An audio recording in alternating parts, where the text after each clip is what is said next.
नमस्कार दोस्तों, आप सभी का स्वागत है कृष्ण प्रज्ञा यूट्यूब चैनल में।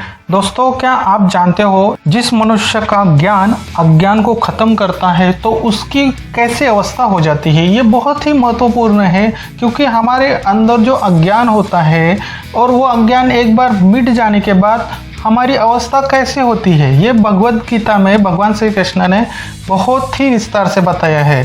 तो चलिए देखते हैं क्या है वो श्लोक। हमारा श्लोक है ये।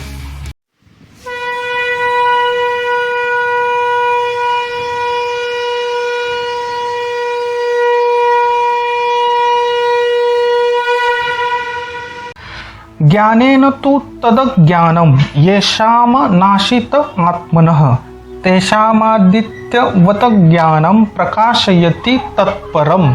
ज्ञानेन तु ततज्ञानम येषाम नाशित आत्मनः तेषामादित्यवत ज्ञानम प्रकाशयति तत्परम। अब हम श्लोक का संधि विच्छेद और उसका हिंदी अर्थ देखते हैं। श्लोक की पहली लाइन है ज्ञानेन तु तदज्ञानम तेषाम नाशितम आत्मनः।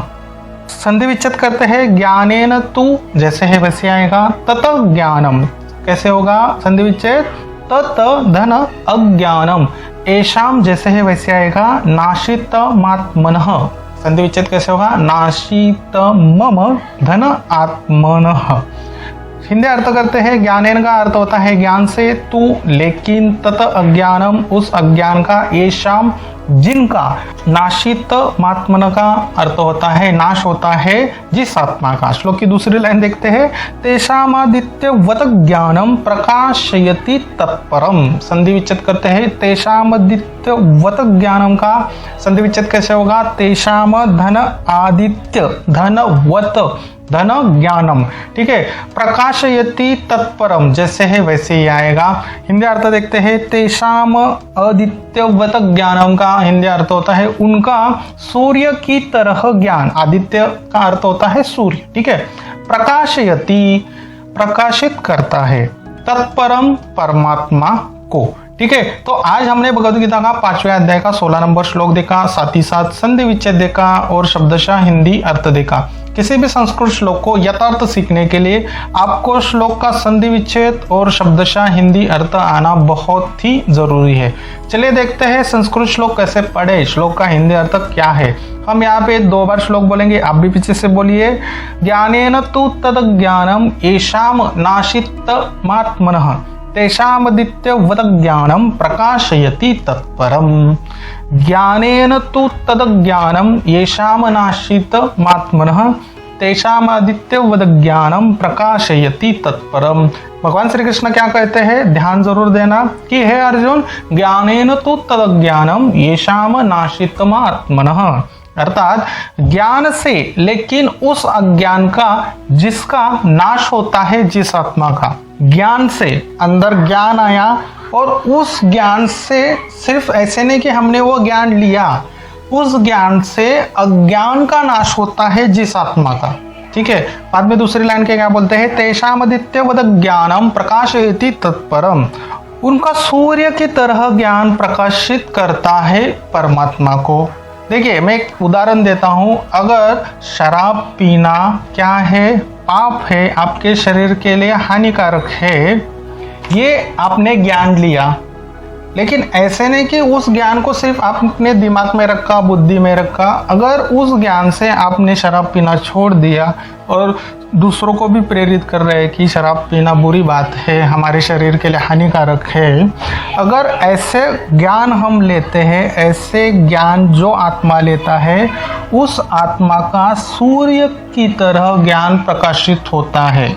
जैसे कि सूर्य तो होने पर पृथ्वी पर अंधेरा नहीं रहता, प्रकाशित पृथ्वी हो जाती है, वैसे ही अगर ज्ञान लेने के बाद हम उसको इम्प्लीमेंट करते हैं हमारे जीवन में, तो आपका वही ज्ञान सूर्य की तरह प्रकाशित हो जाता है, ठीक है। यही अर्थ इस श्लोक का। चलिए देखते हैं श्लोक कैसे याद रखे विद विजुअलाइजेशन।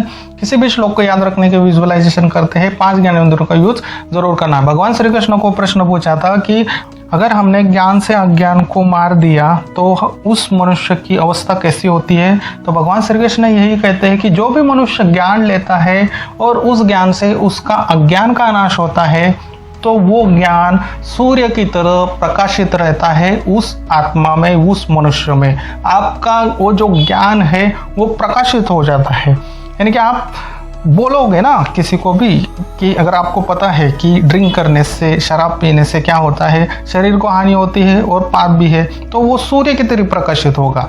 आप नहीं करोगे तो आप लोगों को भी प्रोत्साहित करोगे, मत करो मत करो। जैसे सूर्य खुद एक प्रकाशित है तो वो दूसरों को भी प्रकाशित करता है ना। ऐसे नहीं कि सूर्य है और अंधेरा हुआ है, नहीं ना। तो क्या होता है, सूर्य की तरह प्रकाशित होता है। तो जो भी ज्ञान लो, जो भी भगवद गीता का ज्ञान आप लेते हो, उससे आपके अंदर जो अज्ञान है उसको मिटाओ। उसको मिटाने से क्या होगा, आप सूर्य की तरह प्रकाशित हो गए और जो लोग हैं वो आपके ऊपर केंद्रित हो जाएंगे। आपका शरीर का मुख है वो तेजित हो जाएगा, प्रकाशित हो जाएगा सूर्य की तरह। आप थोड़ा सा विजुअलाइजेशन कीजिए कि जो भी आप भगवद गीता सीखते हैं, जो भी श्लोक सीखते हैं, उसको जीवन में भी उतारते हैं। आपके अंदर जो अज्ञान है उसको भी मिटा रहे हैं। उसकी वजह से आप प्रकाशित हो रहे हैं, सूर्य की तरह प्रकाशित हो रहे हैं, दूसरे लोगों को बता रहे हैं, ये वीडियो शेयर कर रहे हो। ठीक है, आशा करता हूँ आपने अच्छे से विजुअलाइजेशन किया होगा। श्लोक बोलता हूँ, पीछे से कनेक्ट करने की जरूर कोशिश करना, बहुत ही महत्वपूर्ण है ये श्लोक। ज्ञानेन तु तद ज्ञानम येषाम नाशितम आत्मन तेषामदित्यवद ज्ञानम प्रकाशयति तत्परम। ज्ञानेन तु तद ज्ञानम येषाम नाशितम आत्मन तेषामादित्यवद ज्ञानम प्रकाशयति तत्परम। अब आप लोग आंखें खोल सकते हो। जो भी आपने विजुअलाइजेशन किया है उसको 2 मिनट पॉज कीजिए, पुनः स्मरण कीजिए। 2 मिनट पॉज के बाद चलिए देखते हैं क्या है इस श्लोक के प्रश्न। एक ही प्रश्न है, इस श्लोक से हमने क्या सीखा। जो भी ज्ञान है ना भगवद गीता का, हमारे वेदों का, हमारे सनातन धर्म का, उस ज्ञान से आपके अंदर जो अज्ञान है उसको मिटाने की कोशिश कीजिए। जैसे जैसे आप उस अज्ञान को मिटाएंगे, जैसे जैसे ज्ञान लेंगे, जैसे जैसे इस तरह के वीडियो देखेंगे, जैसे जैसे हमारे जो पुराण है, भगवद गीता है, ग्रंथ है, सनातन धर्म को आप समझने की कोशिश करेंगे, वैसे वैसे आप सूर्य की तरह प्रकाशित हो जाएंगे। सूर्य की तरह, चांद और तारे के जैसे नहीं। चांद और तारा हमारे इसमें है, लेकिन सूर्य की तरह प्रकाशित होना है ना आपको, तो भगवद गीता सीखना पड़ेगी। सूर्य की तरह प्रकाशित होना है तो सनातन धर्म को फॉलो करना पड़ेगा। सूर्य की तरह अगर आपको तेजस्वी होना है, तेजस्वी हो जाता है मनुष्य। भगवद गीता सुन के ही मनुष्य तेजस्वी हो जाता है। और ये प्रमाण है, इस श्लोक ने प्रमाणित कर दिया कि ज्ञान से अज्ञान मिटाते हो तो उस मनुष्य का, उस आत्मा का, उस शरीर में जो भी आत्मा है, वो जो शरीर है, वो जो शरीर में जो मन है, वो जो बुद्धि है, वो सूर्य की तरह प्रकाशित होगी। ठीक है, इसी तरह दोस्तों 700 श्लोक सीखना है तो कृष्ण प्रज्ञा यूट्यूब चैनल को सब्सक्राइब जरूर करना। और हाँ, इस श्लोक पर विचार जरूर करना। वीडियो को अब भी लाइक जरूर करना, शेयर जरूर करना, जो भी प्रश्न है कमेंट्स जरूर करना और इसे जीवन में जरूर उतारना। फिर मिलते हैं अगले श्लोक में, तब तक के लिए हरे कृष्णा।